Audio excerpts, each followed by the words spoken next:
Good afternoon, everyone. Welcome to At America. My name is Vivi. I'm one of the e-guide here. I'll be more than happy to answer all of your questions regarding At America. So for those of you who have never been here before, At America is American Cultural Center where you can hear, experience, express, and explore about American culture through our events. And now, we have upcoming event, we have upcoming concert, Dream a Little Dream of Ella, celebrating the First Lady of Jazz Ella Fitzgerald with Lea Simanjuntak and Andreas Ariantos Forte Six Band. The event will be held on February 22 on Friday at 7 p.m. to 8:30 p.m. And we're gonna have a Niall Juliarso trio featuring Ferdinand Chandra and Kevin Lemon. This is tribute at America. They're gonna perform songs from American jazz legend Edward Kennedy Duke Ellington. The event will be held on Saturday, February 23 from 6:30 p.m. to 8:30 p.m. And here in At America, we have another service called Education USA, where you can consult and advise to 2 our advisors named Vina and Caroline for free. They're standing here every day. They stand by every day. We're open every day from Monday to Sunday from 1 p.m. to 9 p.m. Except for Saturday, we're open a bit early from 10 a.m. to 9 p.m. And these are the highlights of our event here in At America. I would like to invite you guys to become our member. Just simply visit our website at www.atamerica.or.info. Simply fill your email, click register or Facebook Connect. You will get our newsletter once per week through your email about our upcoming events. And we're also active in our social media. Don't forget to update to your social media. Don't forget to mention us at America and use the hashtag At America about your experience here in At America. And for those of you who likes to tweet, please do so. Mention us and use the hashtag. Your tweet will be pop up at our live tweet wall over here. And now, before we begin today's event, I would like to invite Bapak J.T. Dornberg from U.S. Embassy Jakarta for the opening remarks.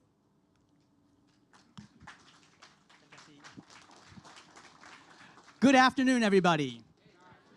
Welcome to At America. It's our great pleasure to have you all here today. We very much appreciate you taking the time to come and join us in this celebration. Today, this event is probably our first big public event to celebrate what is going to be a year of celebrations all around 70 years of diplomatic relations between the United States and Indonesia, about the friendship, the official friendship that we have developed between Indonesians and Americans. Obviously, US, Americans, and Indonesians have had relationships long before that. There's been commerce and people trading, but this is the 70 years of official relationships between a secure, independent Indonesia and the United States. And that 70 years has been very bountiful and fruitful for both our countries and has brought a lot of benefits to both of us. And we are really looking forward over this next year to look at that 70 years, think about all that we've achieved, and think about what we can achieve in the next 70 years. The motto, the motto that we're using to celebrate this 70 years is celebrating diversity, prosperity, and partnership. And this, we think, covers the three significant areas of that relationship between Indonesia and the United States. And this event is probably really a great way to start talking about that relationship, because there's no better place to start that conversation than is really at the beginning. And we're very happy today, we're very proud today to have with us the eminent professor from the United States, a specialist in this period of history in Indonesia specifically. He wrote a book in 1981 all about the US relationship with Indonesia and its role in helping to secure Indonesia's independence from Holland. Professor McMahon is distinguished Professor Emeritus from Ohio State University. He also taught in Florida and Virginia before going to Ohio. And we're very pleased to have him here to speak to you all about this topic. I'd also like to point out that we're also going to have another historical conversation, if you're interested in history, about Indonesia's place and role in World War II on the 26th of this month at 1:30. So I hope if you're interested in history, I hope you come back here to listen to that program as well. It's another part of our 7th anniversary program. The program will, the At America's program around 7th years of anniversary is not just going to be all historical. We're also going to be doing programs about the future, about the collaborations that we hope to inspire going forward, and also talk about what we're currently doing and the kinds of successes we're seeing occurring here in Indonesia. I would be remiss not to thank our colleagues and partners, Yusindo, who has reached out to many of you and has been a constant partner of ours in this conversation around Indonesia-US relations and what's important to move our countries forward, to strive for that better world that we all know is just outside, just within our grasp. So I want to thank you all again for being here, thank our partners, thank Professor McMahon, and hope you all enjoy today's conversation. Thank you, Pak Jet, for the warm welcome. And now I would like to invite our moderator for today, Ibu Susi Sudarman, Director American Studies Center at University of Indonesia and Yusindo Advisor.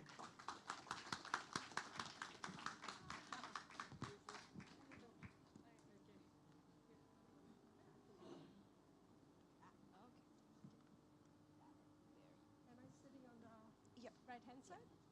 Right-hand side, right? No, right-hand side or left-hand side?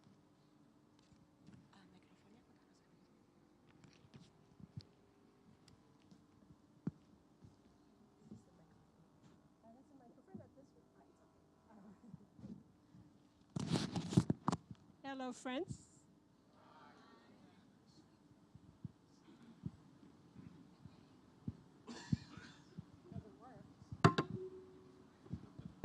Is it working? Oh, it's working. Okay, thank you. Welcome. I'm not a historian. I'm a political scientist. But my friends, good friends, are historians. Two are here from Wisconsin, apart from Professor McMahon. We are very fortunate, distinguished guests, ambassadors, professors, lecturers, and students. We have Professor Robert McMahon, Emeritus Professor of History, who will deliver a general lecture entitled The Role of the United States in Securing Indonesian Independence, 1945-1949, History, Legacy, and Lessons.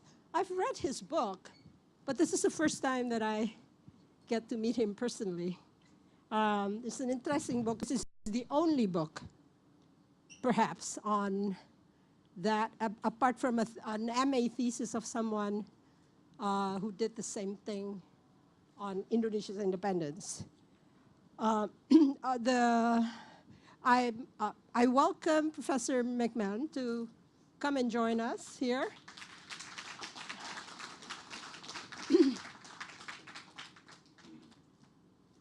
Welcome. Yeah. Hold the microphone, or? I'm going to stand. You can stand. Good afternoon, everyone, and thank you for coming out. I know everybody knows the date, August 17th, 1945, rightly celebrated as a holiday. Just out of curiosity, for how many does the date December 27th, 1949 stand out as a milestone? I spoke to a group of students yesterday, there were about 100 of them, and I don't think a single one recognized the date December 27th, 1949. So I'm going to start with that. On that date, at a solemn, moving, yet restrained ceremony held at a historic auditorium in the 17th century Royal Palace in Amsterdam, Queen Wilhelmina of the Netherlands signed the papers that formally transferred sovereignty over the territory the Dutch had called the East Indies to the independent government of Indonesia.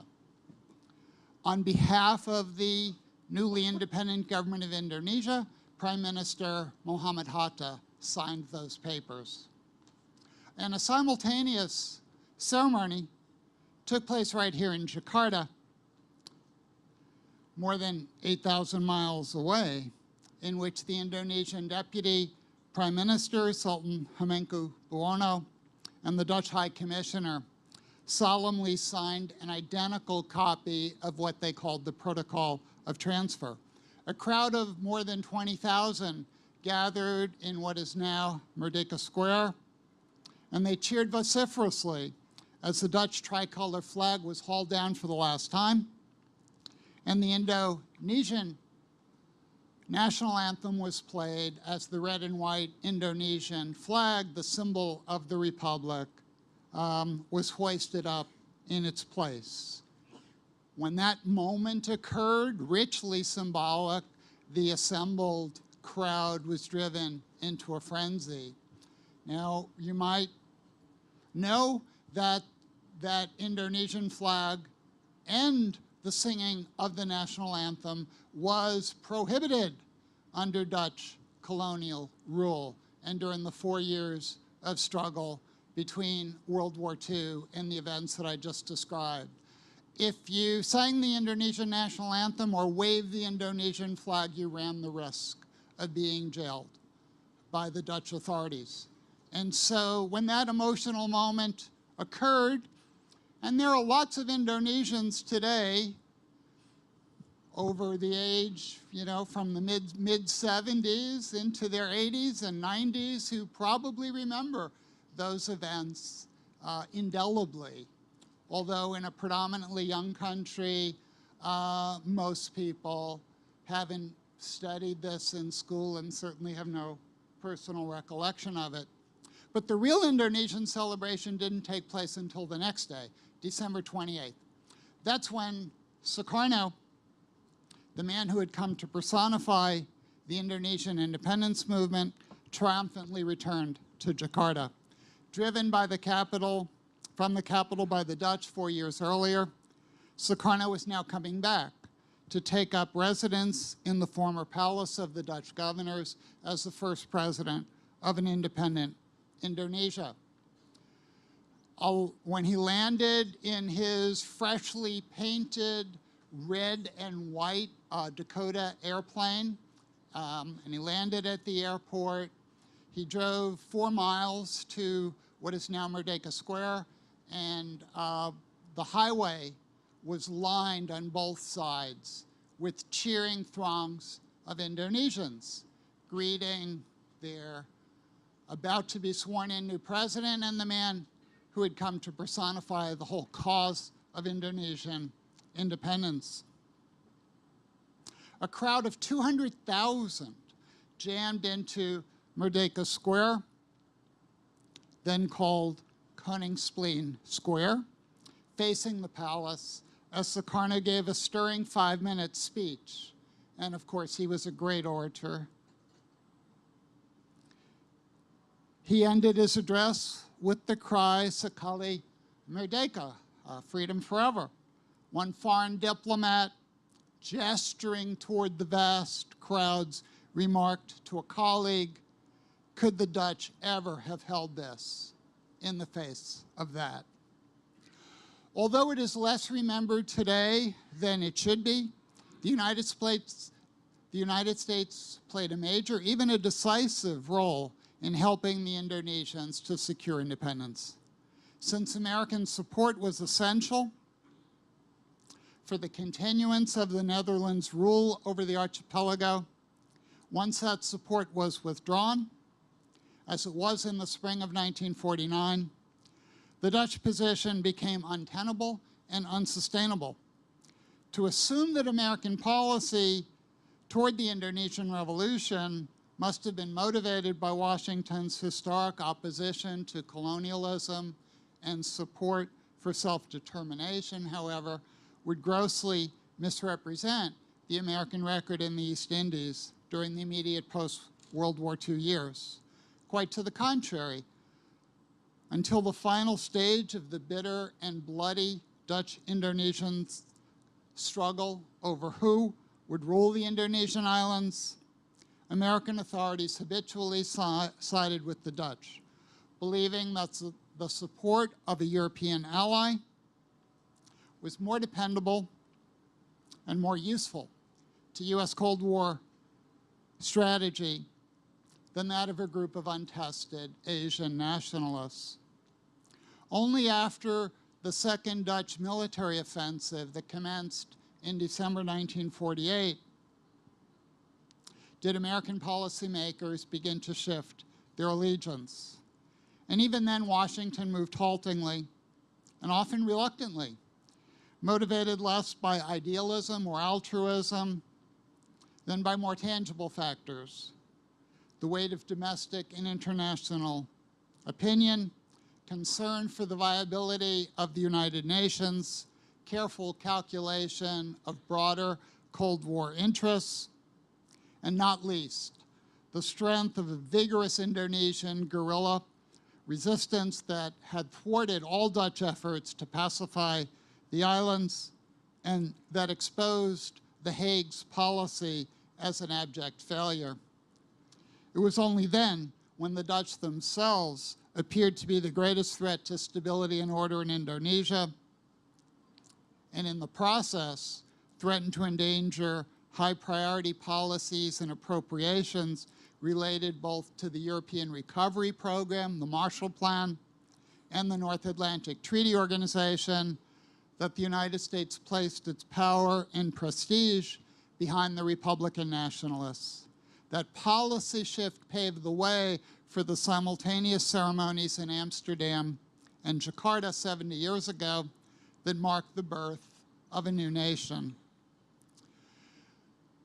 During World War II, American attitudes and policies toward the status and future of the Netherlands East Indies became subsumed under the broader problem of how to deal with colonial territories.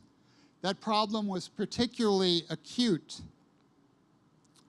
in territories such as the Indies that had been conquered and occupied by the Japanese during the early stage of World War II. Throughout the war years, President Franklin D. Roosevelt and his top associates proclaimed repeatedly that the United States stood for self-determination and for the progressive evolution of dependent peoples toward self-government. Nationalists in the Indies and elsewhere heard those words, cheered those words, and saw the United States as a potential, even a likely ally in their bids for independence from their colonial overlords. In August 1941, FDR and British Prime Minister Winston Churchill signed the famous Atlantic Charter, which called for the right of all people to form the government under which they will live. And as if to clear up any ambiguity about the applicability of that charter, in a radio address to the American people in February 1942, Roosevelt declared that the Atlantic Charter not only applies to the parts of the world that border on the Atlantic, but to the whole world.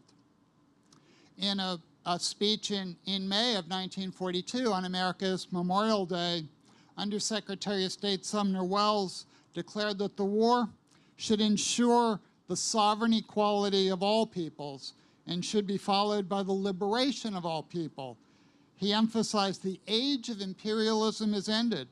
The right of people to their freedom must be recognized as the civilized world long since recognized the rights of an individual to his personal freedom.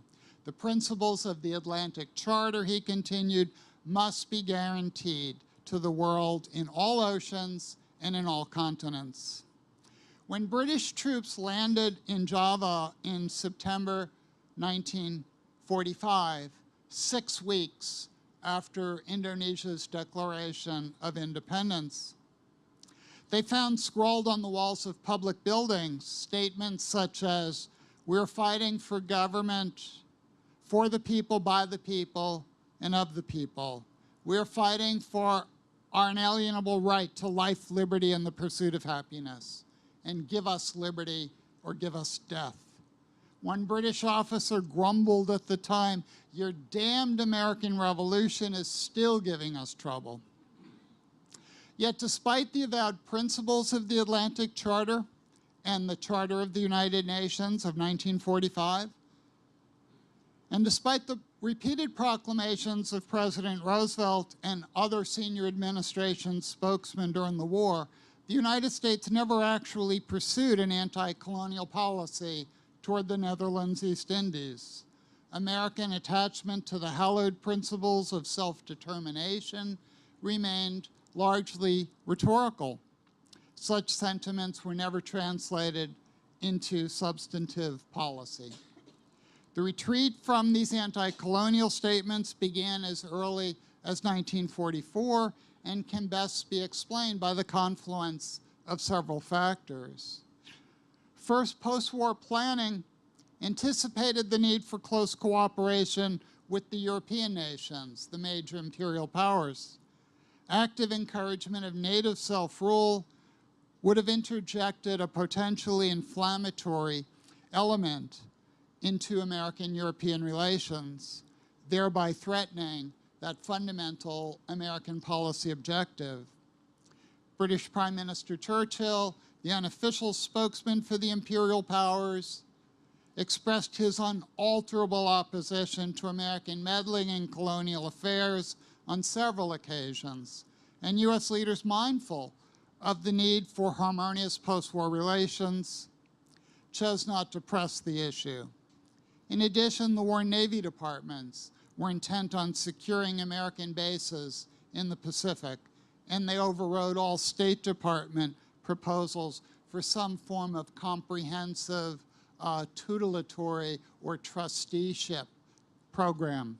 Finally, and I think most significantly, American authorities never equated the principles of anti-colonialism and support, never equated the principles of anti-colonialism with support for the early and dramatic independence of all colonized peoples. On the contrary, American policymakers unanimously clung to the view that the dependent areas of the world would be prepared to act as responsible members of the global family of nations only after an appropriate period of preparation or tutelage under the guidance of their respective mother countries. Native self-government was a distant goal in the view of U.S. officials, not an immediate prospect. The American devotion to self-determination then was sharply limited. Washington favored gradual evolutionary changes in what it believed to be a hopelessly outdated imperial system. It certainly did not favor or anticipate revolutionary change.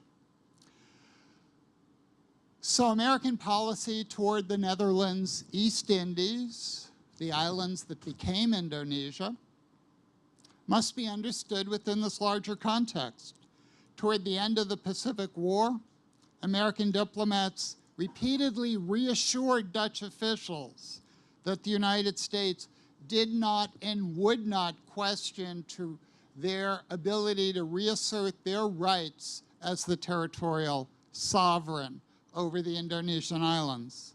At the same time, those diplomats hoped that Dutch imperial rule would be liberalized so as to eliminate its most exclusionary and exploitative features.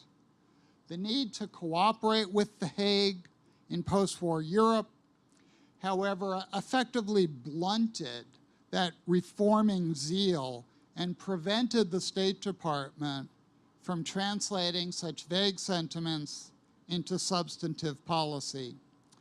The emergence of a broad-based nationalist movement in Indonesia, capped by the proclamation of the Republic of Indonesia on August 17, 1945, in the immediate wake of Japan's formal surrender, further complicated the American dilemma.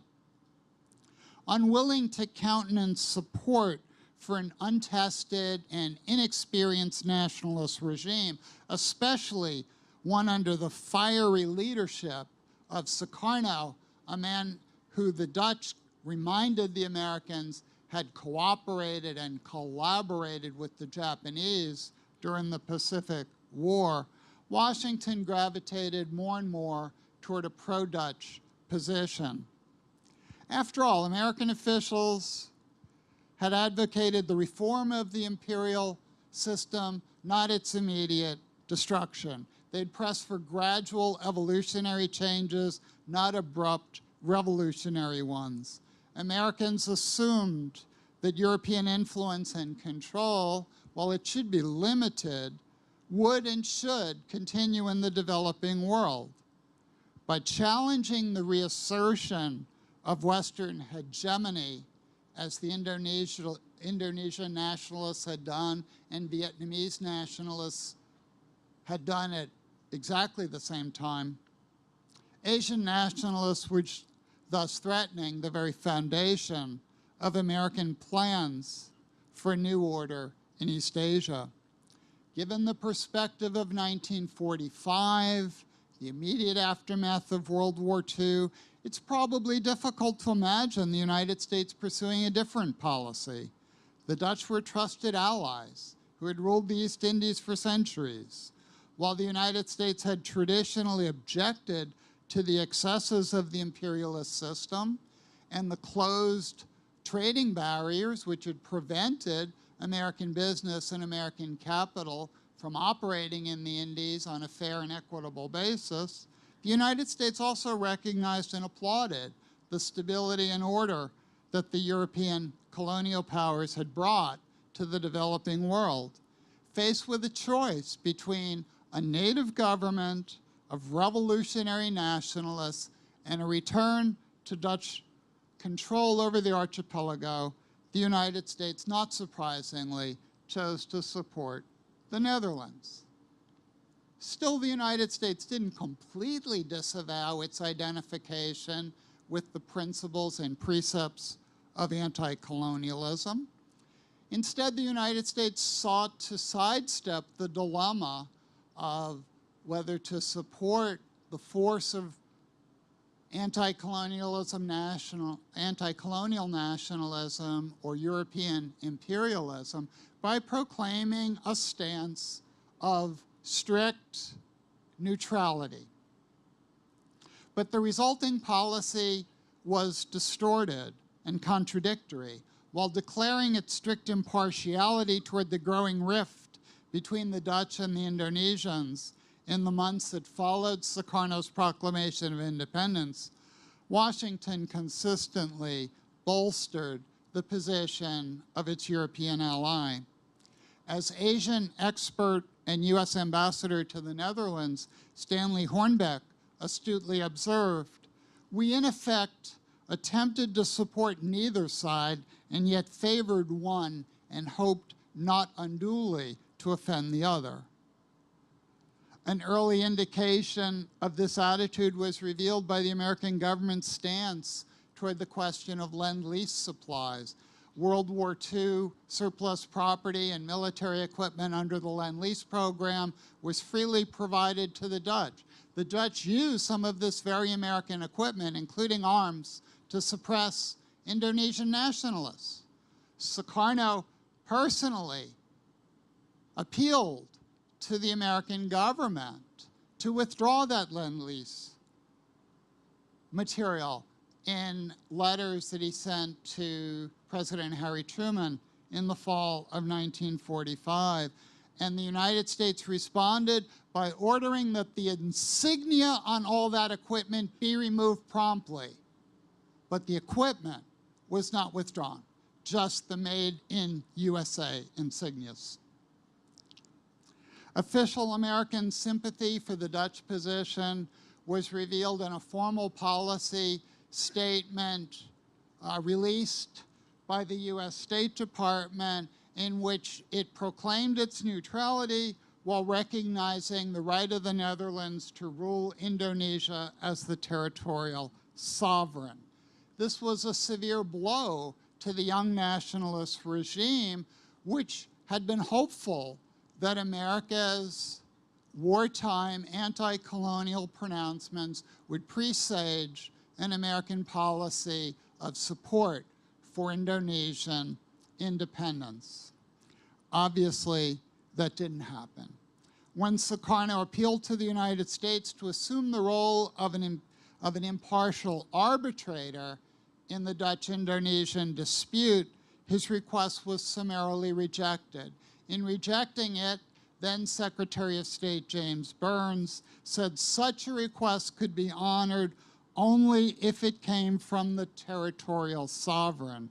Indonesia's leaders were disheartened, and they quickly learned that American neutrality had a distinctly non-neutral flavor. By the end of 1945, then, the United States was pursuing a policy that represented a virtual repudiation of the high-sounding principles articulated in the Atlantic Charter and in so many wartime speeches.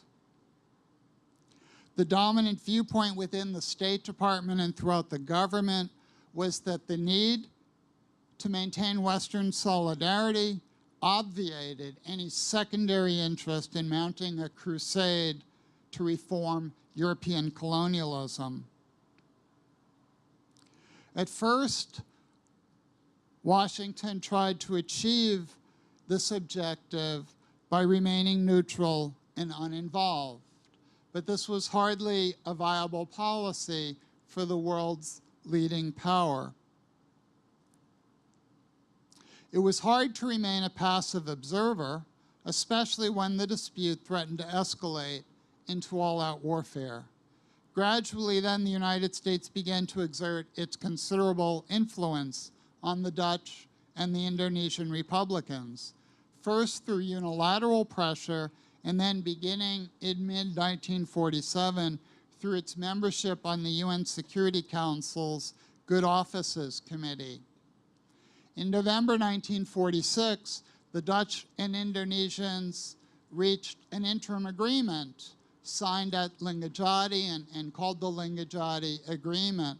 That agreement gave the British the opportunity to finally withdraw their troops from the Indies, as they did a mere matter of weeks after the signing of this agreement. Linggadjati didn't solve all the problems, and the Republican nationalists were forced to make several critical concessions, but they were heartened by the fact that a formal agreement had been put into practice, and they were hopeful that it would be implemented in a fair and impartial manner.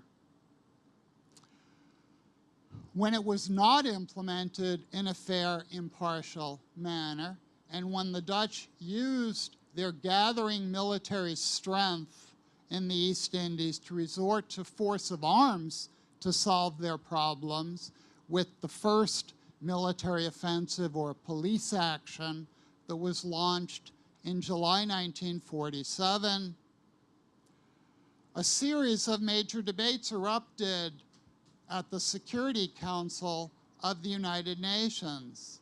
The United States tried to play a compromise role. It sought to water down those resolutions offered by sympathetic countries like India that were calling for compulsory arbitration.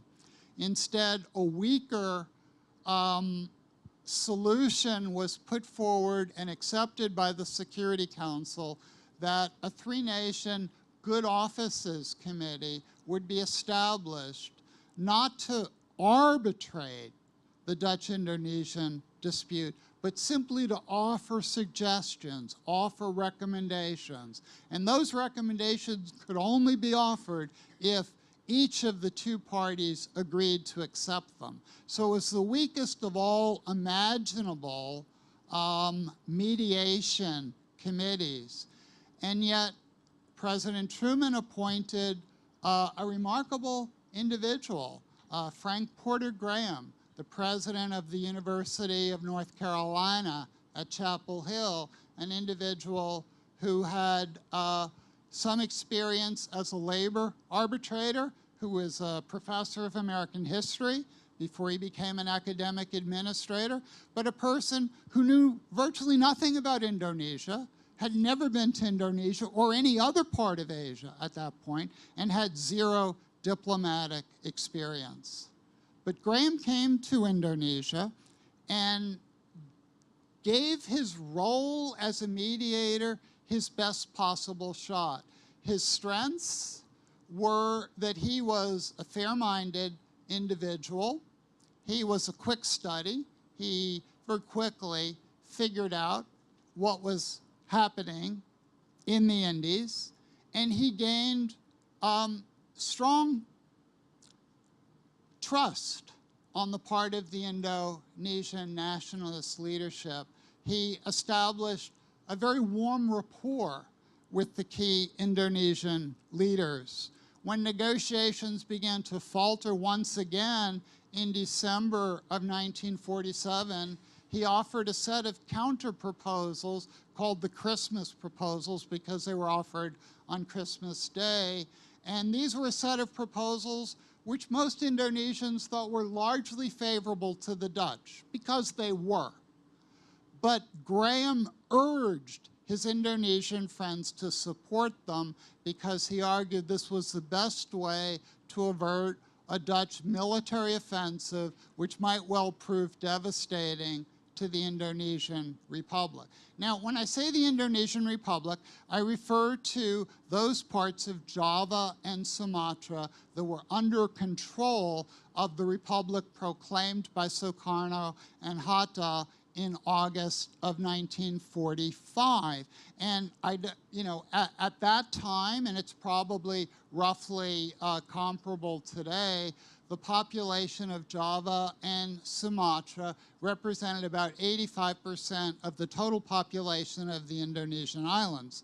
What the Dutch sought to do is to create a federated Indonesian structure, a federal structure, as they called it, in which the Republic of Indonesia, even though it had de facto control over the two most significant islands that had the bulk of the population, that would be one of only 3 Indonesian entities. Another would be East Indonesian, most of the outer islands, and the third would be Borneo.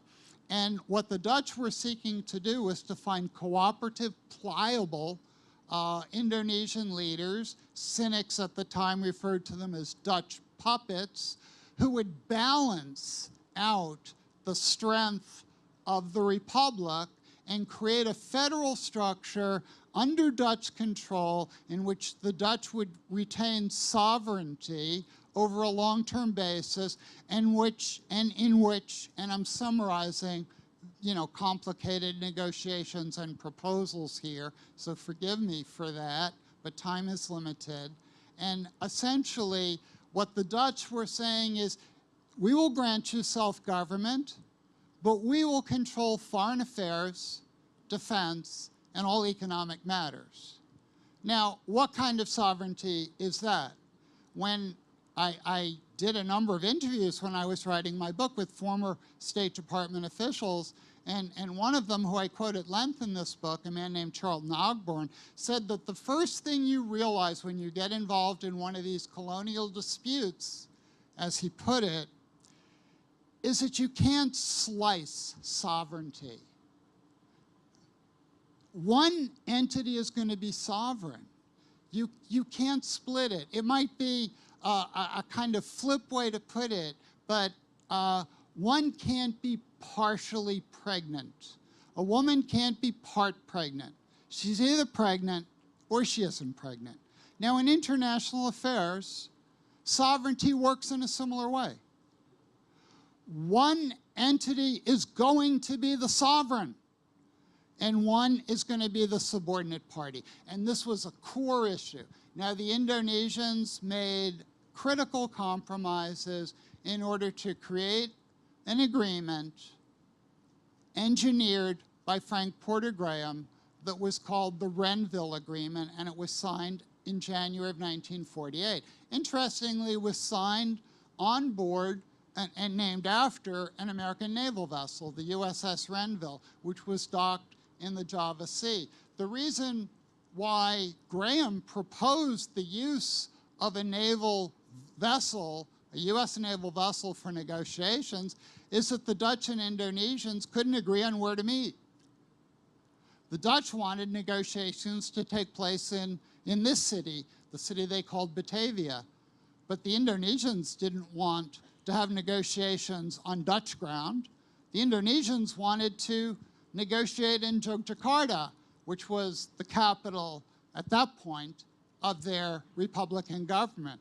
The Dutch didn't want to go into Indonesian Republican territory, and voila, Graham came up with this magical solution. We won't meet in either side. We'll meet in neutral territory. A US naval vessel docked in the harbor in the Java Sea. When the Indonesian Republicans were deeply divided on whether to accept this proposal or not, asked for Graham's advice, a man who they had really come to trust by this point. He said to them famously, and many Indonesians repeat this statement, he said to them, "You are what you are, and that is what you will remain." What he was saying with this statement is, yes, I'm asking you to give up a lot. I'm asking you to swallow a bitter pill. He was implying that he knew there was a strong degree of unfairness in the Dutch proposals, and that he understood that the Dutch had violated the previous agreement at Linggadjati.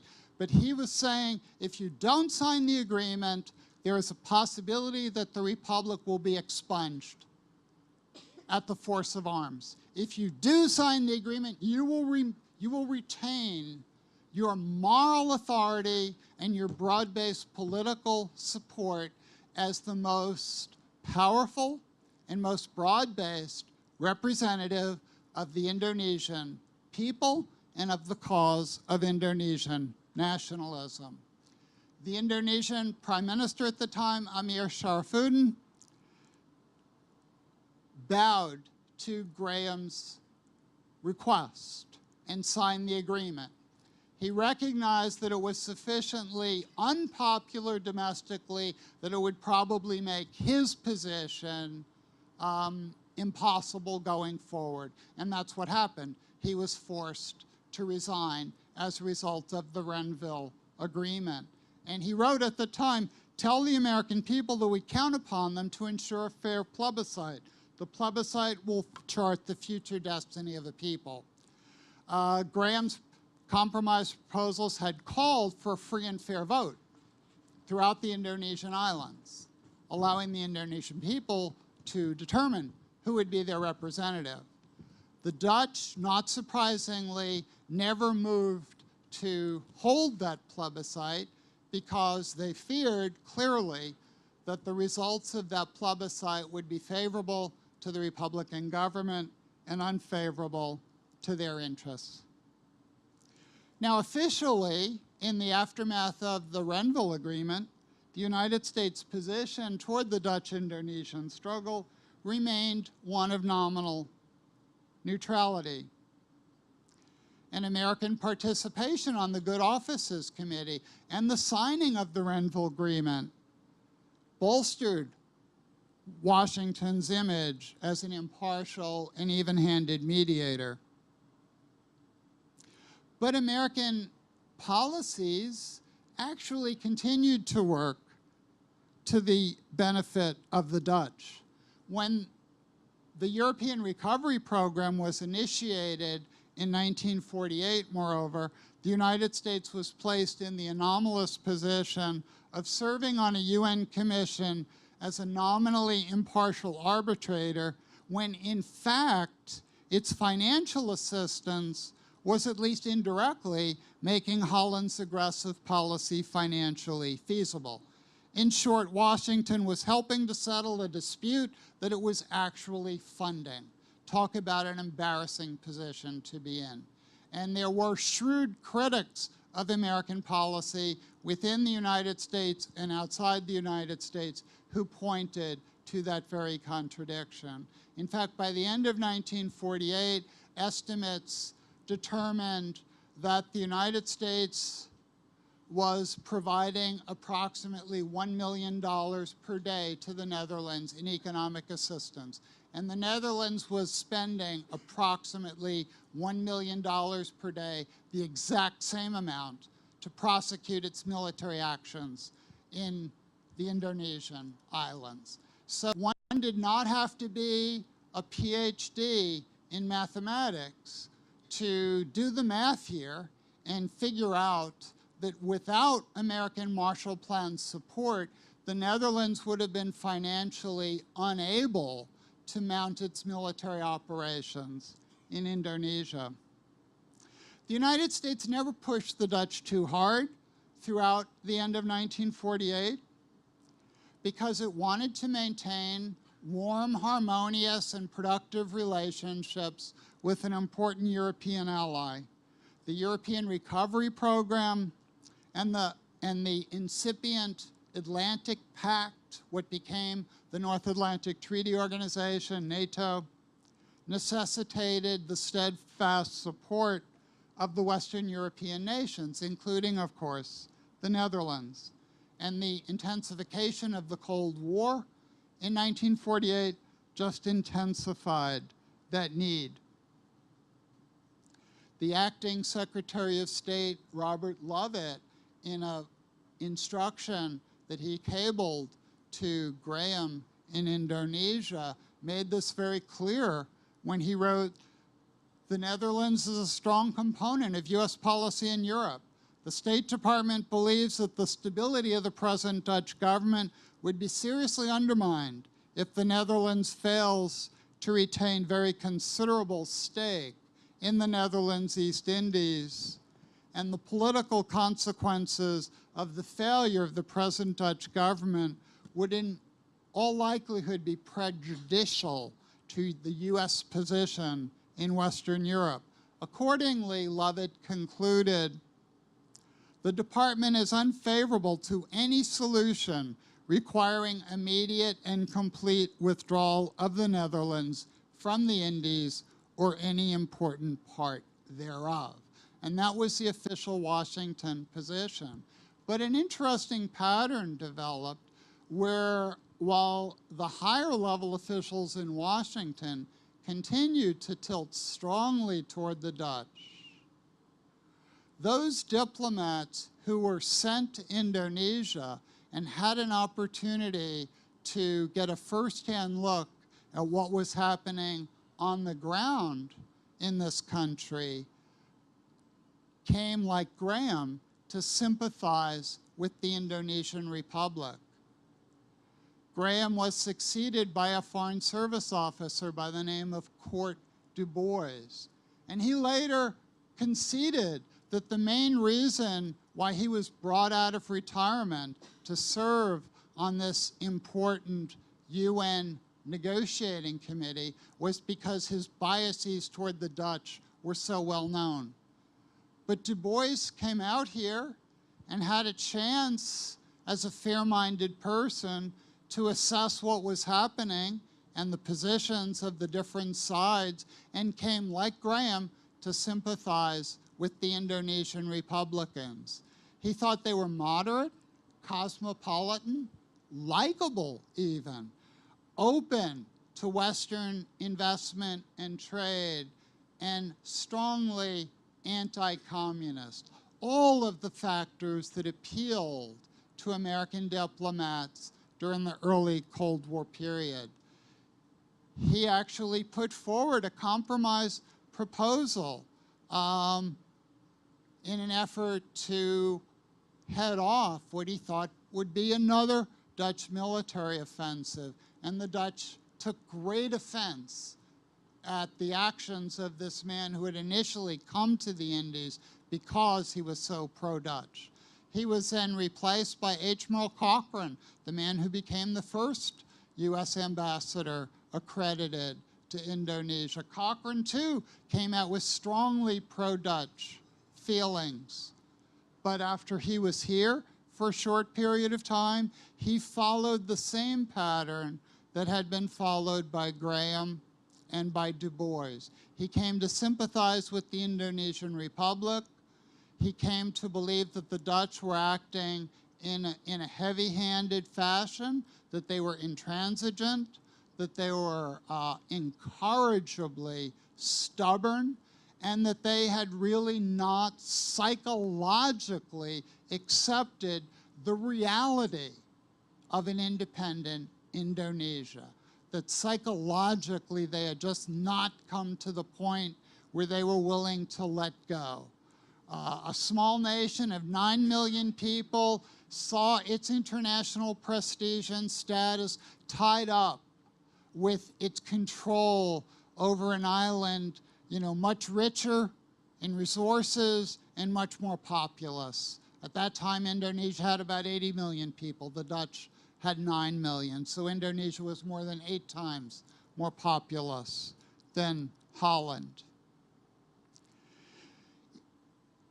Cochrane is not able to prevent the Dutch from launching a military offensive. And their second military offensive, which commences in December of 1948, is even more heavy-handed than their first. They attack, without warning, Jakarta, the capital of the Indonesian Republic, and they put Sukarno and Hatta in their custody. They put them in jail, essentially. The 2 leaders of the Republic that they're seeking to negotiate with, they put in jail. Frank Porter Graham, from his perch back at the University of North Carolina, viewed what was happening, and he drew an example from the American Revolution. He said it would be as if the British government locked up George Washington and then took Tories, the American loyalists during our revolution, who were loyal and sympathetic to Great Britain, put them in charge of several American states and magically called this the United States of America. And for anyone who understands some of the basics about American history and the Revolutionary period, it's a powerful analogy. And it is comparable, I think, to what the Dutch were seeking to do.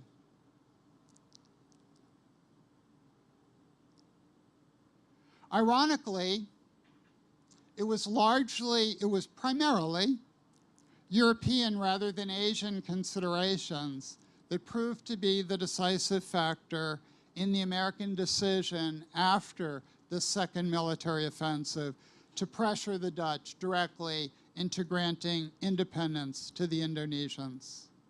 As a result of Dutch intransigence in Indonesia, Congress placed substantial pressure on the Truman administration to move in that direction by threatening to cut off all funds to the Marshall Plan and the North Atlantic Treaty Organization. Those programs, remember, were at the very heart. That was the centerpiece of American Cold War foreign policy in 1949. They were far too important to be put in jeopardy by a colonial war in Indonesia, a contest, to be frank, that to most senior American policymakers was an annoying sideshow in the overall global state of play. In February of 1949, a Republican senator from Maine named Owen Brewster introduced a resolution signed by 9 other Republican senators which called for the suspension of all Marshall Plan aid and all other assistance to the Netherlands until it stopped its military action. It's a well-settled rule, he said, that he who pays the piper is entitled to call the tune. Speaking before the Senate on February 7th, 1949, Brewster termed the Dutch offensive murderous, a crushing sneak attack like Japan's on Pearl Harbor, like Nazi Germany's on Holland itself. He applauded the moderate character of the Republicans, who he said have fought off all radical tendencies, and within the past year have suppressed by force of arms a small communist uprising. He was referring there to the so-called Median uprising, in which communist elements within the broader Indonesian nationalist movement mounted an effort to gain control through force of arms over the Indonesian independence movement. The Median rebellion was suppressed, and in suppressing it, the Republicans really testified to the authentic nature of their anti-communist character. And for Americans, this was a crucial litmus test that the Indonesians passed with flying colors, as it were, through their actions at Median.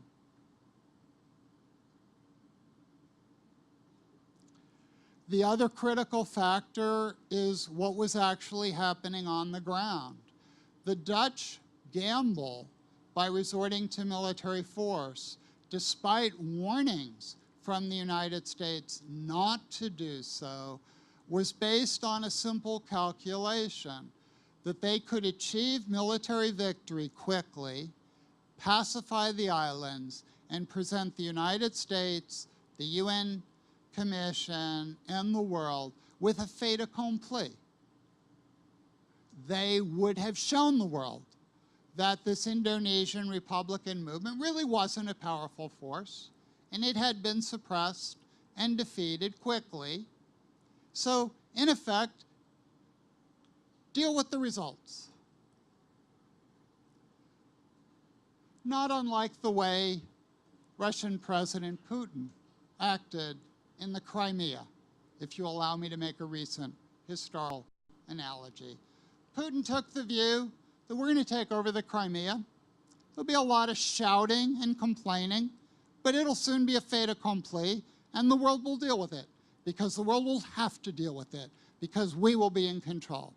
Not unlike Putin, the Dutch felt that they could finally, once and for all, stamp out this infuriating Indonesian Republican movement and regain control over the Indies and reestablish some of the prestige that they had lost during the humiliation of the 4-year Nazi occupation that they had so recently suffered from. But they miscalculated. The Indonesian guerrilla forces, under the leadership of the legendary General Sudirman, proved to be a very powerful foe, far more powerful than the Dutch had calculated. The Dutch kept saying to the world that we're pacifying the islands, we're about to snuff out the last bit of resistance. But that wasn't the reality on the ground, and American military and diplomatic observers recognized it. In fact, by January and February of 1949, the Dutch were not on the offensive, they were on the defensive. Had the United States not intervened diplomatically, it's entirely possible that the Indonesians would have earned their independence through force of arms, rather than through diplomatic concessions and negotiations. But that was not the path that was chosen by the Indonesian leadership going back to 1945. The path they consciously strove to follow was a path of moderation, reaching out to the West, and winning independence through diplomacy rather than through armed struggle.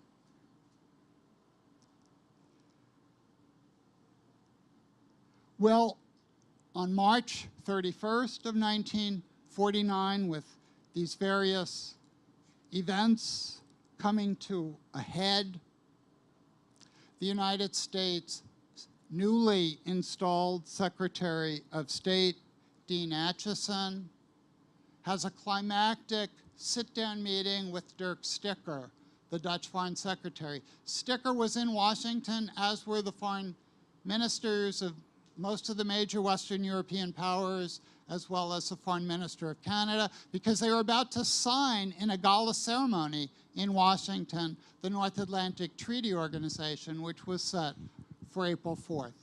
4 days before NATO was signed, Acheson sat Sticker down and sent him a very clear message. It was delivered in diplomatic language. Of course, Acheson was a diplomat. He wasn't a bully. But he said, unfortunately, given the weight of public opinion in the United States and given the sentiment within the Congress, unless you immediately cease all military actions and move forthwith to begin meaningful negotiations with the Indonesians aimed toward the grant of immediate independence, we will have no choice but to suspend all economic aid to the Netherlands, all economic aid. This is one of the best examples, probably the best before the Suez Crisis of 1956, where the United States uses naked economic power to force a friendly European country to do something that it doesn't want to do. In fact, a famous political scientist once defined power, and I think it's a good definition, as the ability to get someone else to do something they don't want to do. Now, to me, that's as good a definition of power as we've got. The ability to make someone else do something they don't want to do. Well, the Dutch did not want to grant genuine independence to the Indonesians. And the road from March 31st, 1949 to the independence celebrations that I began my remarks with was a long and a rocky one. But 2 weeks after the meeting with Sticker, the Dutch enter into negotiations here in Indonesia with Indonesian Republican diplomats. Very quickly, by May 7th, after 3 weeks of hard negotiations, an agreement is initialed, the Rum-Van Rooyen Agreement, and as a result of that agreement, talks shortly open in the Netherlands, formal negotiations that ultimately lead to the transfer of sovereignty on December 27th of 1949. During the final stages of these negotiations, a man who was about to become the first U.S. ambassador here played a critical role in coming up with compromise solutions to several nagging problems. Given the thrust of American foreign policy in the post-war period, and I'll conclude here now, and certainly I'll be happy to entertain any questions or comments you might have. Perhaps the chief significance of the American support for Indonesian independence lies in its singularity. Admittedly, American support came rather late, as I've suggested, only after the Dutch had twice violated internationally sanctioned agreements. But the salient fact is that it did come. The United States did align itself with the national liberation movement against a friendly European imperial power. Significantly, at the same time, the United States was moving to oppose a similar struggle for independence in nearby Indochina, and was already considering plans to underwrite the French colonial rule in that embattled land. Are there lessons here for the contemporary world? Well, I think this case illustrates the problem of a major power trying to navigate cross-cutting and often conflicting interests. The United States had an interest in maintaining harmonious relations with its European allies. It also had an interest in pushing for the gradual evolution toward self-rule in the developing world. But forced to choose between those two conflicting interests for most of this period, the United States, not surprisingly, prized the priority of maintaining harmonious relations with Europe as more important than opening new relationships with newly emerging nations. Another, to me, fascinating lesson here is how do diplomats act when they're peering into an uncertain and unknowable future? Some periods are more fraught with change and hence with risk than other periods. And the years that immediately followed World War II was one of those problems. There was a lot of uncertainty. The European colonial order had been shaken to its core. It was going to be replaced inevitably at some point with independent nation states in what came to be called the Third World. But what would be the timing of that process? What kind of regimes would emerge? Would the United States find its interests compatible with the emergence of those regimes? And in pushing to facilitate America's adjustment to that inevitability, how fast should the pace be? And how much pressure should the United States place on its traditional European allies? This was all happening at a moment when time seemed to accelerate. There are moments in our history where time seems to move at an accelerated pace, and World War II certainly accelerated change throughout the developing world, especially here in Southeast Asia.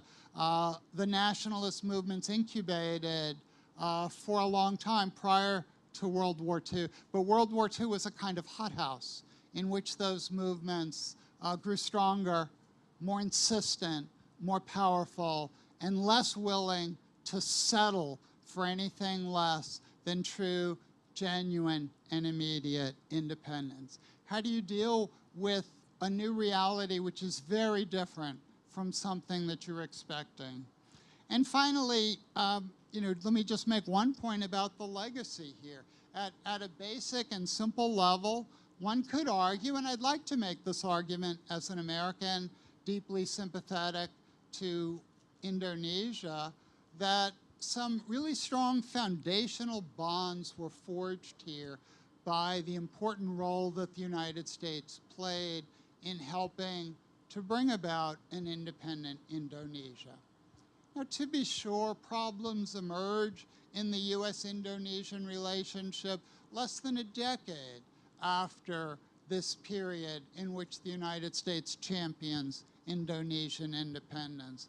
And Sukarno emerges by, no later than the late 1950s, and certainly even more so in the mid-1960s, as a thorn in America's side, a mercurial leader who on one famous occasion said to the United States, "Go to hell with your aid," and helped orchestrate demonstrations, some of which turned violent, against U.S. diplomatic facilities here in Indonesia. So, yes, there have been rocky moments, but to take an example from American history, France played as important, if not more important, a role in American independence than the United States played in Indonesian independence. Do you think the United States remained grateful to France indefinitely for its selfless aid to the United States? Hardly.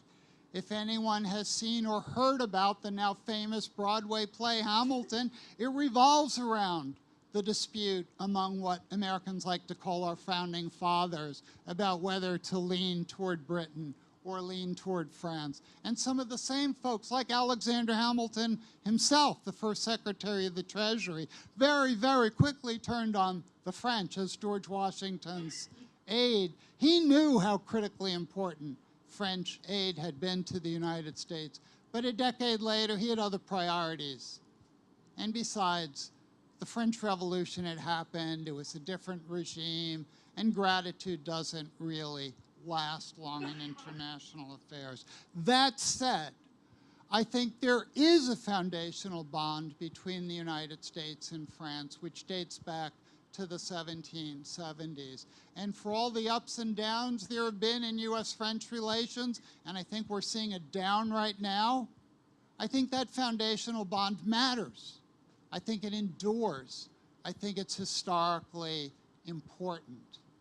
And I would like to think that over a comparably long period of time, that the foundational bonds forged between those Americans who genuinely worked hard to promote Indonesian independence will be remembered, will be celebrated, will be commemorated, will not be forgotten, and will help as we move forward into an uncertain future. Thank you very much. Thank you, Professor McMahon. Thank you for your interesting historical narrative of and sadness over our independence or post-colonialism period.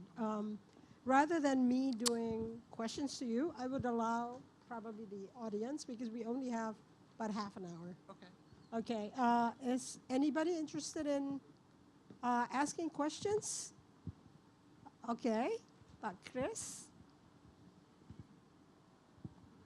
Good afternoon, Professor McMahon. We are here today commemorating the 70 years of Indonesia-United States relation. In my opinion, within the 70 years, the United States benefiting more than Indonesia. First, when the KMB signed, the US lobbied Indonesia to accept the term that the debt of the former East Indies colony SB to be taken over by Indonesia. This is the only case where a former colonial nation has to pay the debt of its colonial overlord. And then the second, when Indonesia became anti-communist in 1965, I think the United States got what we call durian runtuh. Free, you get free of charge Indonesia as an anti-communist nation, while in Vietnam, you need thousands of lives and billions of dollars. I just raised those two questions. Thank you.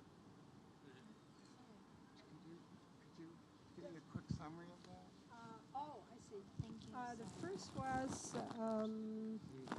the United States. Don't forget that the United States have forced Indonesia to pay debts of the Dutch after the Roundtable. And then the second is how lucky you are actually to get Indonesia to be anti-communist without being killed, like in Vietnam.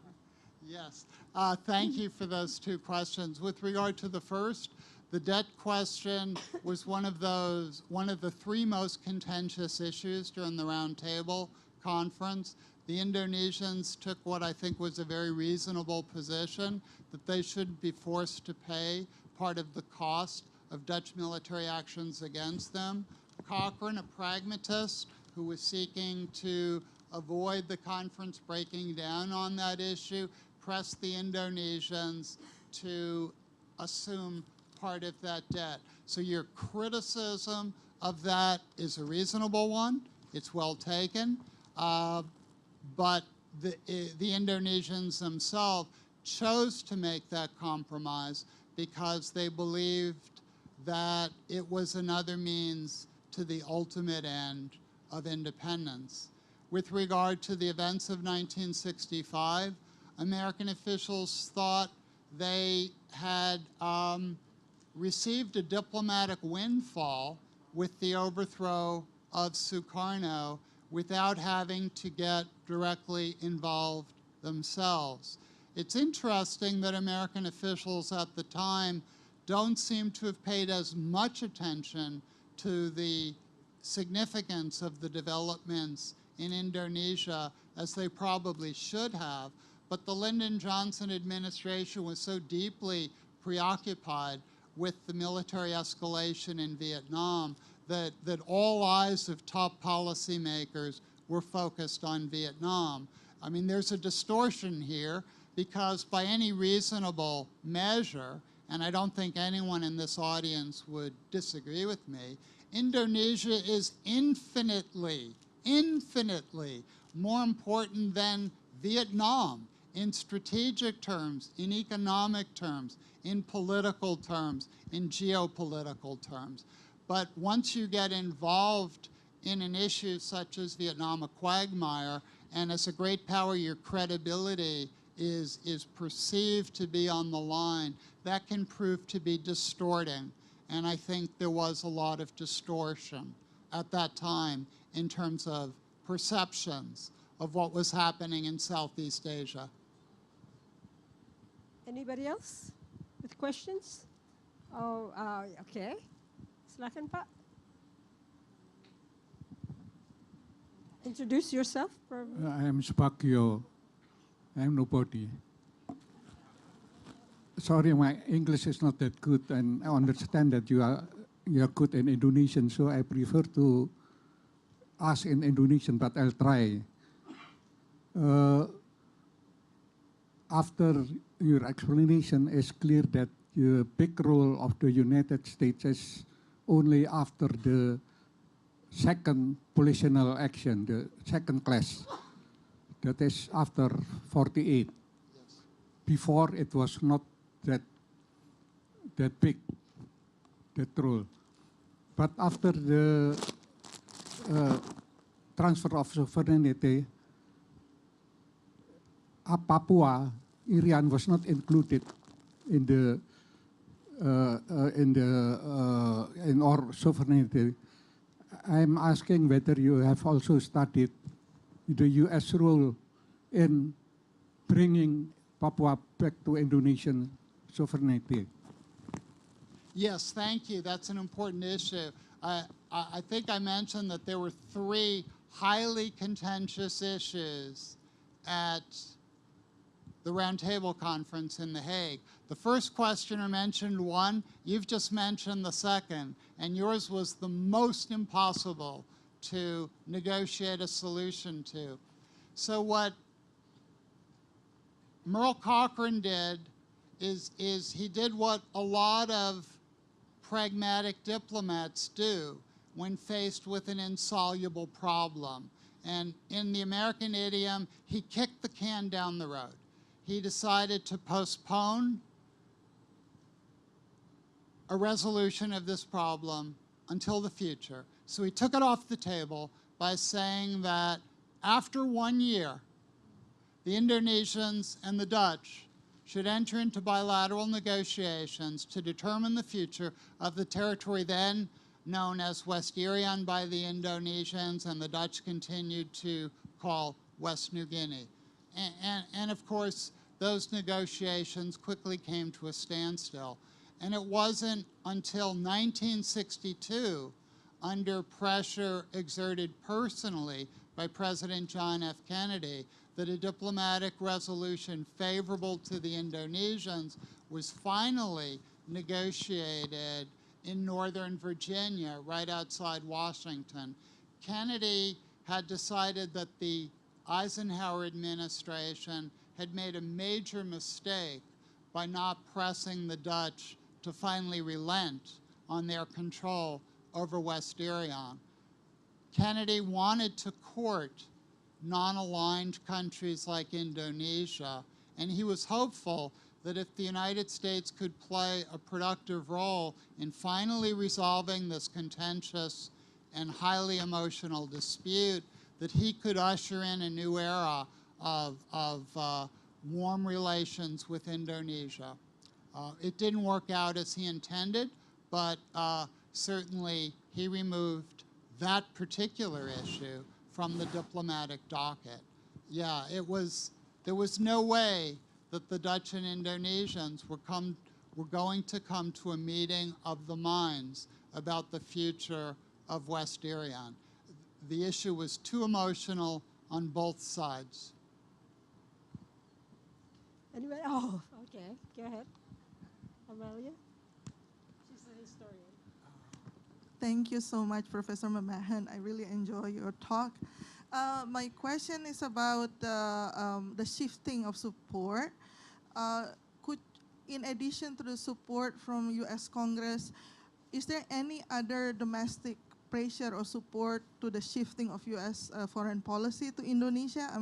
You mentioned about public policy, public opinion in the U.S. Could you elaborate more on that? And then my second question is whether the shifting is part of U.S. foreign policy to Southeast Asia, given the fact of U.S.-Philippines special relation. Is it really part of a U.S. kind of like foreign policy framework to Southeast Asia in general? Thank you. Yeah, thank you. Those are great questions. With regard to the first one, there are certain groups within the United States, within American civil society, within the media, that press the Truman administration. So some of the more prestigious newspapers in the United States, the New York Times, the New York Herald Tribune, the Washington Post, began to editorialize strongly against the Dutch and in favor of Indonesian independence. Aggregate public opinion, as measured in what were then still relatively primitive public opinion polls, indicated an upsurge of support among ordinary Americans for the Indonesian cause. Organized labor in the United States weighed in on the issue. Philip Murray, who was the head of the Congress of Industrial Organizations, the CIO, which was a 6 million member organization at that time, wrote a blistering letter to Secretary of State George Marshall calling for the United States to press the Dutch to grant Indonesian independence. And African-American groups, civil rights groups in the United States, including the NAACP, the National Association for the Advancement of Colored People, also weighed in.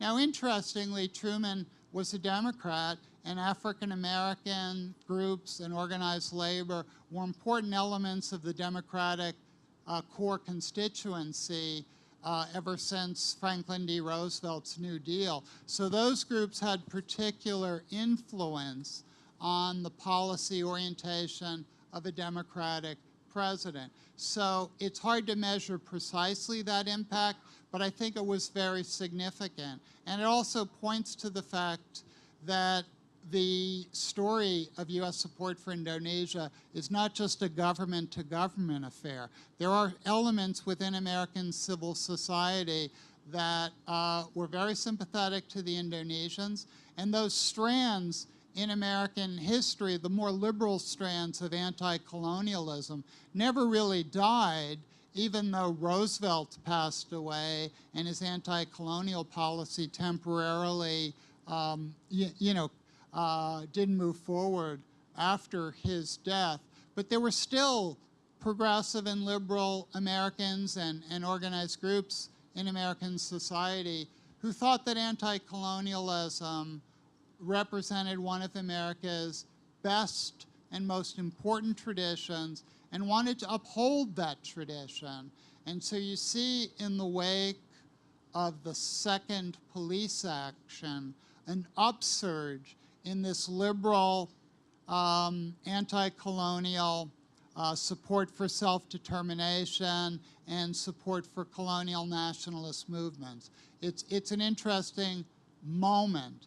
It would have been much harder for such groups to weigh in on behalf of Vietnamese independence because of the leadership of the Vietnamese independence movement being predominantly communist and because of Ho Chi Minh's ties to the Comintern. Indonesia was a different case, and because it had proved its anti-communist credentials by suppressing the communist rebellion at Madiun, it made it easier for liberal and progressive and also moderate groups to support Indonesian independence. After all, the congressional resolution that I mentioned was a resolution from the other political party, from Truman's opposition. It was Republicans. Now, if you're familiar with American politics today, You know that the Republican Party has become overwhelmingly conservative ideologically. But in the wake of World War II, the Republican Party was more of a coalition that contained moderate and liberal elements as well as conservative elements. And it still had a progressive tradition reaching back to the 1920s and even earlier. There were lots of Democratic senators, I'm sure, who shared the sentiment of Owen Brewster, but were careful not to buck a president from their own party at that moment. That's what makes the political dimension of this really interesting.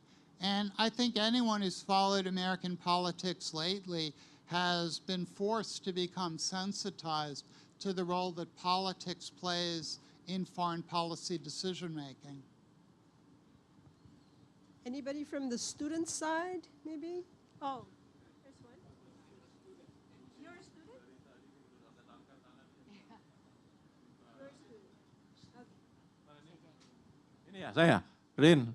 Ini dari tadi saya either you don't see me or since the beginning I was the one who point my. Theo first. Yeah. Lucindo. Sure. Lights in our eyes. Thank you. Okay, thank you very much, Professor, for your very comprehensive presentation and briefing us. My question is very short, actually. That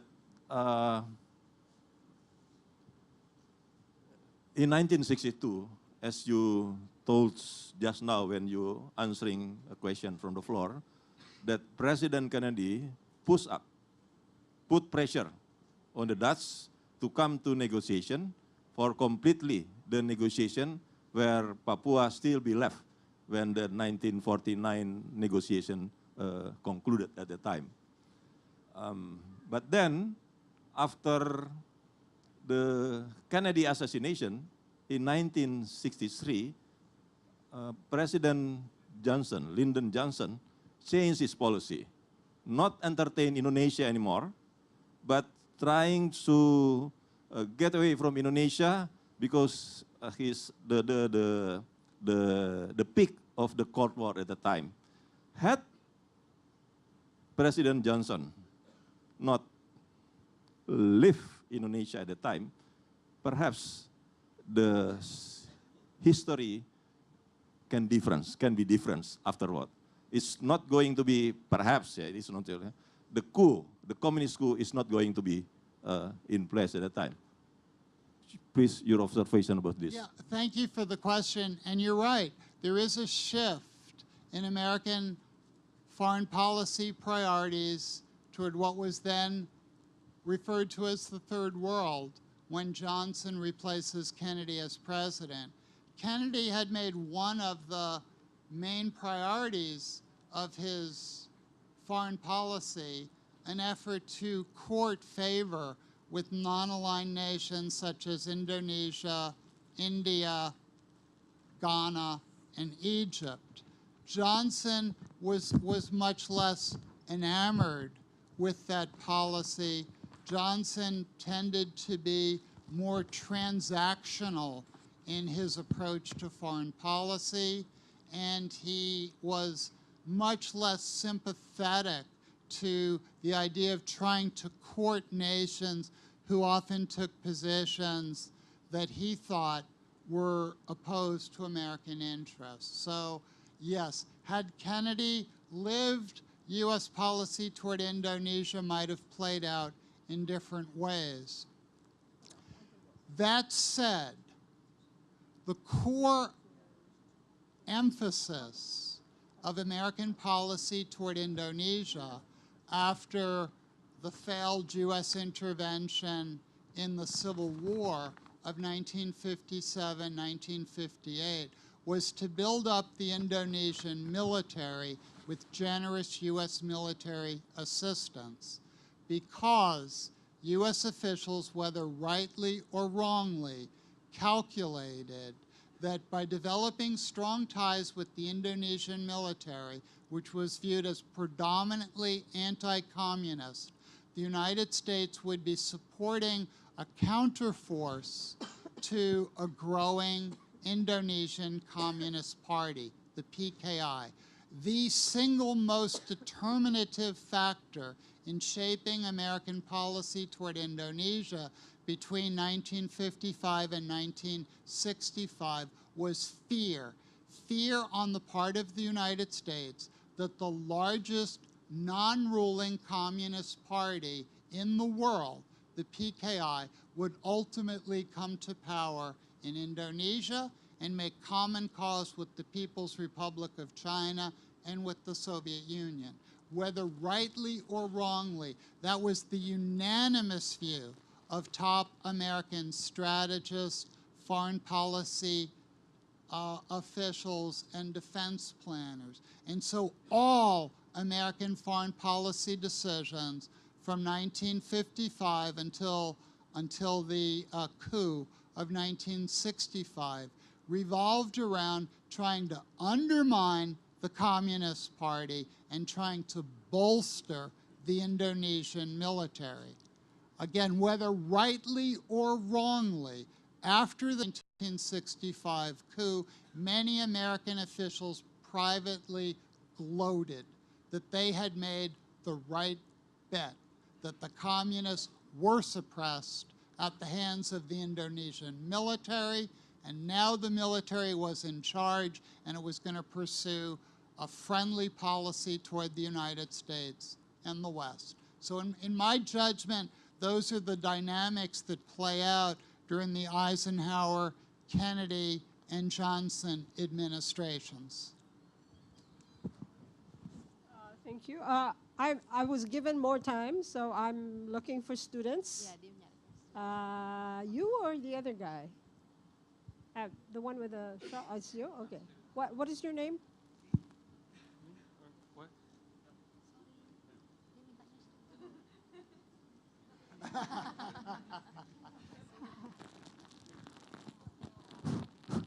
Jake. Thank you, Professor McMahon, for your presentation. I'm from Gunadarma University. My question is very simple to you. What is U.S. role in the Dutch-Indonesian Roundtable Conference in The Hague, Netherlands? Thank you very much. Thank you. The U.S. role is, it's not a formal role, it's an informal role, but it's nonetheless a very important one, because when the negotiations reached an impasse on several contentious issues, the two sides looked to the U.S. diplomat H. Corcoran to offer advice and compromise proposals.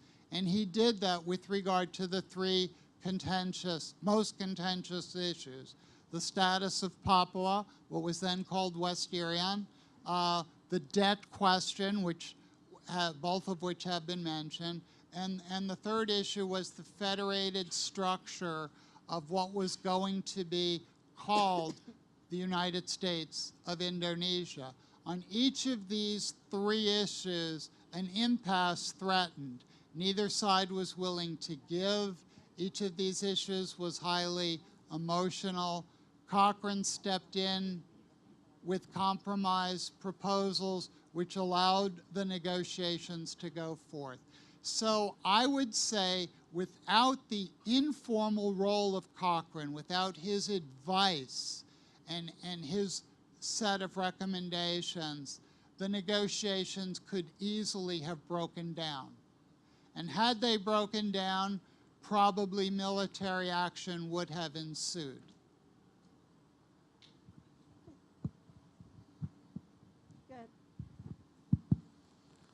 Thank you.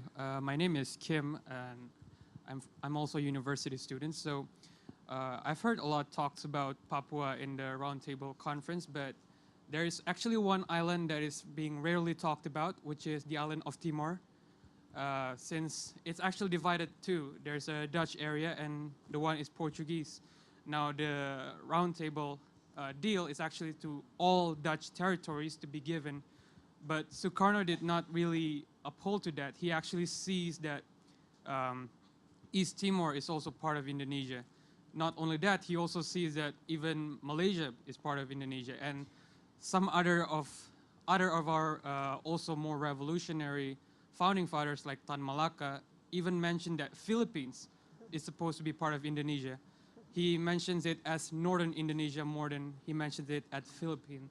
So my question is that how the United States of America decides that, okay, this territory we can support Sukarno to claim this territory, and other than that, it's like an overstretch. Like we cannot go that far in dealing with Indonesian independence. And if you don't mind, I also have a second question, which is that since you mentioned this as a foundation of our relationship between the two countries, my question would be that how did American people or American government view this foundation of our relationship? Is it truly something significant for the American people and the American government, or is it simply just like what you said, another French of the United States? I mean, like, sure, they helped us, but now what? So that would be my question. Well, thank you for both of those questions. Let me try and respond to the second one first. I would say for most ordinary Americans then and today, they couldn't locate Indonesia on a map. They don't read about Indonesia. They don't know much about Indonesia. Not much is taught in American schools, and the press doesn't report on Indonesia. So for one of the world's largest countries to be relatively understudied and not much discussed is sad, but it's true. Even most American university history departments and political science departments, even the large ones, when they teach Asia, they tend to concentrate on China and Japan. And not only Indonesia, but the whole Southeast Asian region tends not to be covered in the curricula of even some of the best American universities. So, you know, that's sad, but that's true. You can't cover the whole world, most universities would say, so they make choices. And if you're a small university and you only have the budget to hire one Asian historian, most likely you want one to teach China or Japan. And Ohio State is one of the 3 biggest history departments in the United States. And we've got 5 Asian historians, but we don't have a single historian who specializes in any part of Southeast Asia. So as far as ordinary Americans are concerned, most would not have paid close attention to developments in Indonesia. During some of the critical events that I mentioned toward the end of my remarks, the Second Dutch Police Action, the Brewster Amendment, the signing of NATO, the threat to withhold appropriations to the Netherlands, all of a sudden that was a first-page newspaper story. So anyone who avidly read the press would have followed the Indonesian dispute during that time. But after that time, it faded from public view. During the Sukarno era, there are moments when Indonesia gets a lot of attention.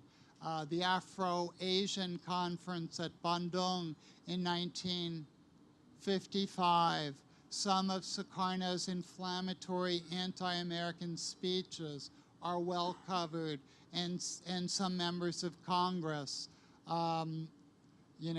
make some equally inflammatory statements about the Indonesian leader. But if you were to quiz even some of the best educated Americans about the US role in Indonesian independence, or even when Indonesia became independent, or even who was the colonial overlord in Indonesia before independence, I think you'd be greeted by a lot of blank stares. When Americans think of Southeast Asia, because of our long and sorry history with the Vietnam War, they tend to fixate on Vietnam and not Indonesia. Okay, there are students from Mustafa, right? Anybody has any questions? Yeah, okay. Oh, I didn't answer his first question. Huh? Oh, I'm sorry, I didn't answer your first question. With regard to the territorial issues, I think the basic rule of thumb that the Americans and the Indonesians wanted to follow was that any territory that the Dutch claimed control over as part of the East Indies should naturally be inherited by an independent Indonesian state. And that's why the issue of Papua or West Irian is such an emotional one. As far as I know, the territory of Timor doesn't really come up at the roundtable negotiations, but it's also possible that I just missed it. It certainly was not a major issue. And the Dutch argument about Papua revolved around their paternalistic concern for these less developed, what they would have called primitive peoples who were in need of Dutch oversight until they reached a higher level of civilization. So it was paternalistic and it was patronizing, but it was also a way that the Dutch could hang on to a piece of territory in Southeast Asia, which was very important to their own sense of national pride and prestige. That's why an area that doesn't have a great deal of strategic or commercial value became such an emotional touchstone for the Dutch. Yeah, thank you. My name is Andika Projo. I want to ask about your opinion on the relation of Indonesia and United States during the Sukarno. Which had a deteriorated almost breaking through under the Sukarno, improved the dramatically, particularly in economic realm. That how that the United States gained the trust when Sukarno suspiciously that say American harbored imperialists designed to exploit it, not dominate Indonesia. Thank you. Is he referring to the 1940s? It wasn't quite clear. Wasn't quite clear. I mean, if you're referring to the independence struggle period that I've focused on, Sukarno is able to come to look favorably on the Americans because he accepted the diplomatic strategy that had been decided upon very early in the Indonesian independence movement. During those years, Sukarno acts more as a figurehead and a symbol than he does as a leader concerned with day-to-day affairs. In that regard, figures who are less remembered today, like Sultan Syahrir and Emir Sharifuddin, play a very important role, and then later Muhammad Hatta, when he becomes prime minister in 1948. Sukarno doesn't meet frequently with Americans. Partly that's an issue of proximity. He's not in Jakarta, and that's where the American diplomats are headquartered. He does on occasion meet with American diplomats, and those who meet with him have a generally favorable view. Of course, he has a reputation as a fiery orator. He has a reputation for having a somewhat mercurial temperament and personality, but Americans see him as part of a leadership team. And that team is seen as cosmopolitan, pro-Western, moderate, and anti-communist. And Americans view Sukarno in that way as well. And they continue to do so until the mid-1950s. He has a very warm meeting with President Eisenhower in Washington in 1955, and Eisenhower believes that U.S.-Indonesian relations are really moving in a very positive direction. But shortly after that, Sukarno travels to China and the Soviet Union, and he heaps praise upon both of those communist powers. And then in Indonesian national elections in 1955, the PKI demonstrates its strength, and Americans begin to become more suspicious of Sukarno, seeing him as someone who's abetting the rise and the power of the PKI. They're not sure whether he's using them for his own purposes or whether he actually is supportive of key elements of their agenda. And experts debate that issue back and forth for a decade or so and never come to any firm conclusions. But they decide that whether Sukarno is a closet communist or a nationalist who is captivated by the power of the Communist Party, they think it's a bad thing.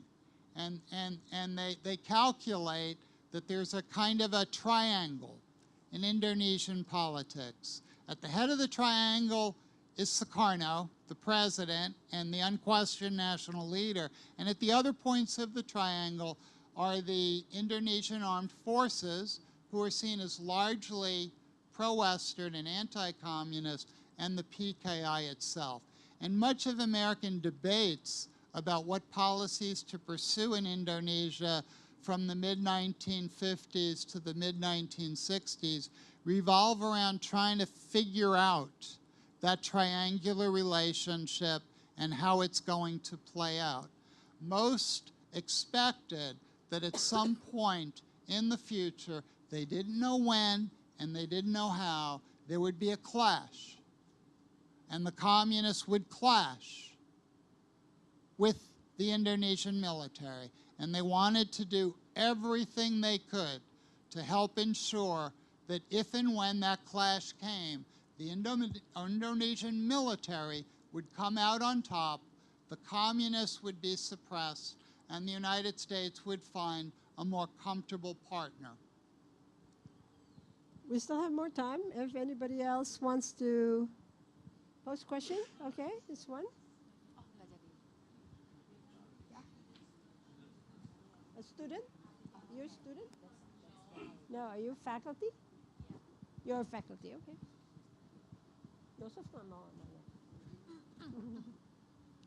Okay, actually I have two questions. Well, I think I follow up, the previous questions that United States basically face dilemma between siding with its allies or supporting its the values of self-determination. And my question is the United, and it seems from your explanation that initially, or it takes so long that the United States prefer the first option rather than the second. So my question will be that, is it something or policy that United States then regret, and then it becomes a lesson learned? Because I see that as a major power, I think until now United States will face the same things, right? Between siding with its allies or promoting self-determination, and that makes many criticize United States as double standards. So what do you think? Is it something that is regretted by the United States, or is it something that is, well, it's a successful example that we should take gradual position to certain issues by siding with its allies and eventually prefer the second, for example. And my second question, I mean, there are always two sides of stories in a dispute, and your explanation tell about American contribution or role in Indonesia's independence, but from the Indonesian side, I believe Indonesia also play a agency role in Indonesia's independence, and even we usually do not say that the independence is granted, but it is something that we fight for. And you also mentioned that Indonesia also make a considerable diplomacy to fight for its independence. Could you give me examples of Indonesia's diplomacy to United States to gain support for its independence? Thank you. Yes, so those are very important and well articulated questions. If I could answer the second one first. The United States did not grant Indonesia independence. It didn't have that power. It supported Indonesian independence by pressuring the Dutch, by using the financial leverage that it had. If Indonesian military forces had not fought the Dutch to a standstill after the second police action, Indonesia would not have been in a strong enough position to make concessions and to realize the end goal of its diplomatic strategy. Now, the Indonesians consciously chose to pursue a strategy of diplomacy rather than armed struggle as a means to achieve independence. And it was not without dissidents within the movement. There were some, especially the more leftist elements and the communists, who didn't want to court the West, who were determined to win independence through armed struggle and hated the idea of making important concessions to the Dutch. And perhaps their viewpoint deserves more credit than historians often give it. But those who were in control of the Republican government made different calculations. They calculated that to pursue armed struggle would be very costly and it would be protracted, and it would hurt Indonesia economically, and it would cost the lives of many soldiers and innocent civilians. I mean, just by way of perspective, Indochina chose that path, and it succeeded. Vietnam succeeded. It became independent through armed struggle. But what was the toll? Historians estimate that no fewer than 3 million Vietnamese died during that war. Another million or so died in Cambodia. Hundreds of thousands died in Laos, and it took 30 years. If you take a broad view of history, I think it's easy to credit Indonesian leadership for wisdom and statesmanship. They chose to avoid that path of armed struggle, violence, massive death, and economic destruction because they thought if they compromised, emphasized their moderation, reached out to the West, that they would have a higher likelihood of achieving independence at a more reasonable cost. So it was a conscious calculation. So when the Americans choose or are forced to support the Indonesians in 1949, one can see that as the culmination of an Indonesian strategy that hinged on diplomatic activity and that hinged on courting support from the Western superpower. So it's really a fruition of Indonesian decisions and strategy, and you see a confluence between American interests and Indonesian interests. Now, your first question, just quickly remind me your first question again. Just.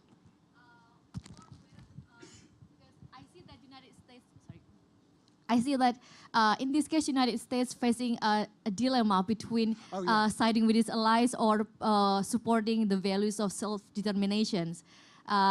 Do you think it is something that is because I see that United States takes too long for United States to eventually prefer the second and take the first, or I mean siding with the Dutch first. Do you think it is something that is regretted among the American policymakers, and so it is a lesson learned for now? Or do you think that, okay, it is a successful case that supporting the allies will be okay too, because as a measured power, I believe until now United States also face many dilemmas regarding these two positions. Thank you. Yes, no, those are important issues. I think some American officials regretted it. They regretted it at the time. I mean, there was a difference of opinion, a sharp difference of opinion between Asian desk officers in the State Department and European desk officers. The Asian desk officers tended to be more sympathetic to what they saw as a transforming dynamic in world affairs of emergent nations in Southeast Asia and elsewhere in the developing world. And they pushed their superiors to come to that realization. And it took a long time. So the State Department is a diverse institution, as some of the America people here, I think, would agree. There are differences of opinion within the State Department then as now, and there were debates, there was contentiousness. Which way do we go? Do we support the Indonesians? Do we support the Dutch? So, yes, what happens is a debate that begins in the wake of World War II, is carried on until 1949, and ultimately those who are supportive of Indonesia, the more Asian oriented specialists in the State Department, win the day. Now, whether those who were very favorable to the Dutch come to think we made a mistake here, we should not have been so supportive of the Dutch, I don't know. I've never seen any memoirs or policy papers that indicated that they had those second thoughts or regrets. They probably should have. With regard to the issue of the dilemma, do you support your allies, even if you think your allies are making foolish mistakes? Or do you break with your allies? I mean, this comes up during the Suez Crisis in 1956, where the United States breaks with three of its most important allies, Britain, France, and Israel, and instead sides with Egypt, a country that had been hostile to the United States, because President Eisenhower believes that the use of force against Egypt by three of America's closest allies was unjustifiable and inconsistent with American principles. And that creates a crisis within the Western alliance. But America does make that decision. Later on, with regard to Portuguese territories in Africa in the 1970s, I think the United States follows a retrograde policy. It chooses to support Portugal because of the importance of U.S. military bases, primarily in the Azores, against the emerging nationalist forces in Angola and other Portuguese colonial territories. And then you move forward to South Africa.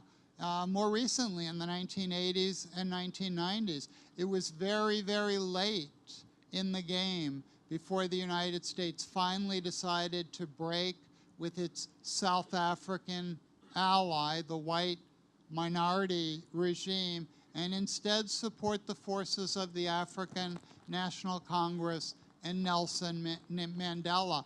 I think it came, disgracefully late in the game. But as with the Indonesian case, there were civil society pressures and pressures in Congress. This wasn't a clear-cut issue, and there was a very, very lively debate about which side to come down on in the struggle between the ANC and South Africa. But if you look at the period from World War II really right up to the present, and certainly throughout the colonial era, there are a number of flashpoints comparable to Indonesia, where the United States finds itself impaled on the horns of a dilemma. Which way do we turn when we have competing national interests and conflicting policy goals? Those are tough choices.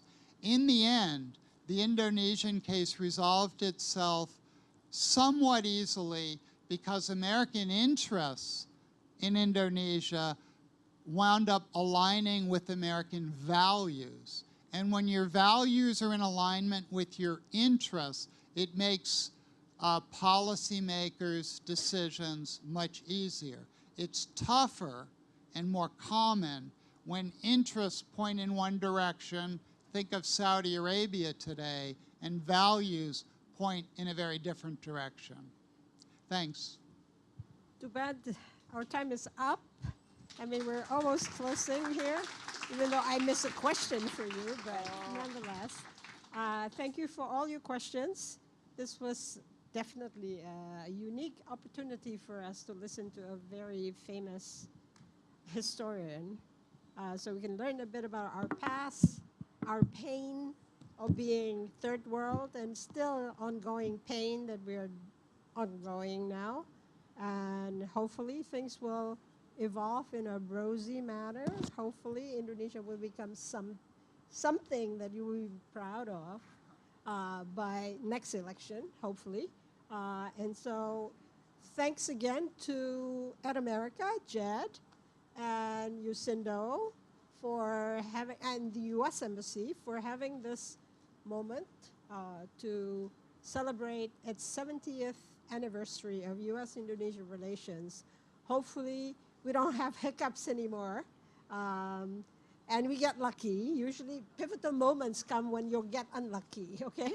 So when we are lucky, hopefully we still be abiding by the same values, and so we don't have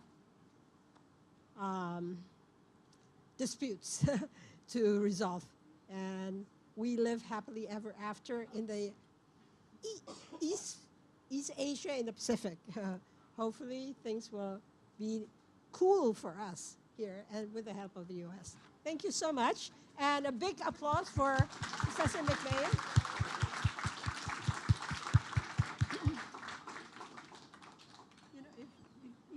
Okay. Before I close the event, I would like to invite Professor McMahon and also Ibu Susi and also Bapak Jati Dornberg and also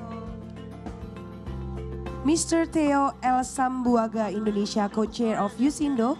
Please come up on stage. We're gonna have a photo session together.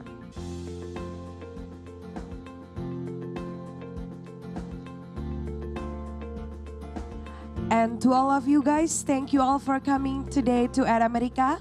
I hope you guys have a great day.